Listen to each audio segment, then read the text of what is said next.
Сонымен, құрметті оқушы, менің сізге бүгінгі тақырыбым әлі жалғасады. Тақырып сақ ескерткіштері. Сіз көңіліңізді тақтаның орталық бөлігіне қарай аударыңыз. Тақтаның орталық бөлігінде тасмола мәдениеті, исидондар, мұртты обалар деген жазулар тұр. Яғни, тасмола мәдениетінің кең таралған аймағы қай аймақ деген кезде орталық Қазақстан деп есіңізде сақтау үшін осылай жасадық.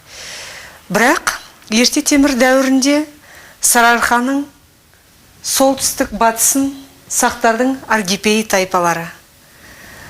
Сарыарқаның солтүстік шығысын сақтардың аримаспа тайпалары. Сарыарқаның орталығында, яғни Сарыарқада мекен еткен тайпалар исидондар болатын. Бірақ сақ ескерткіштердің ішінде ерекше бір назар аударарлық тағы бір ескерткіштердің бірі осы тасмола мәдениетіне жататын мұртты обалар. Мұртты обаларды қалдырған кімдер дейтін болсақ, исидондар. Тасмола мәдениетін жасаушылар кімдер дейтін болсақ, исидондар деп атаймыз. Яғни, ерте темір дәуірінде сақтардан қалған орталық Қазақстандағы мәдениет, тасмола мәдениеті, бірақ тасмола мәдениетінің ең алғашқы ескерткіші қазіргі Павлодар облысы Екібастұз маңындағы Тасмола деген жерден табылған.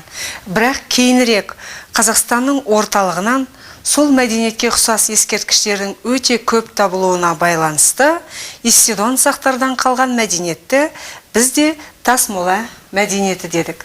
Бірақ тасмола мәдениетінің бір ерекшелігі исидон сақтар өлген кісіні жерлеген кезде обаға жерлеп, үстінен тас үйіп, тағы бір сол обаның жанынан 2-5 метрлік қашықта тағы бір обаны жасап, оған мініс жылқысын жерлеген. Темір дәуірінде өлген кісінің жанына жылқыны жерлеу әдісі көбірек кездеседі. Сондай әдістерді осы исидон сақтарда жасаған. Бірақ исидон сақтардың қорғандарын ғалымдар зерттей келіп, олардың түр сипаты мұртқа ұқсағандығына байланысты мұртты обалар деп атаған. Бірақ осы мұртты обалар ненің қызметін атқарды дейтін болсақ, бағдаршам қызметін атқарған.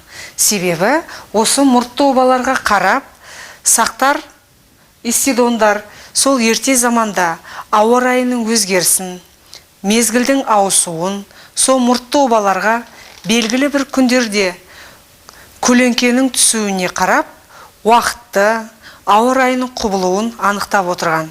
Сонымен мұртты обалар қандай қызмет атқарды дейтін болса, бағдаршам қызметін атқарды. Оңтүстік, солтүстік, шығыс, батысты анықтау үшін. Бірақ сіздің ойыңызда мынау ерекше сақталу керек.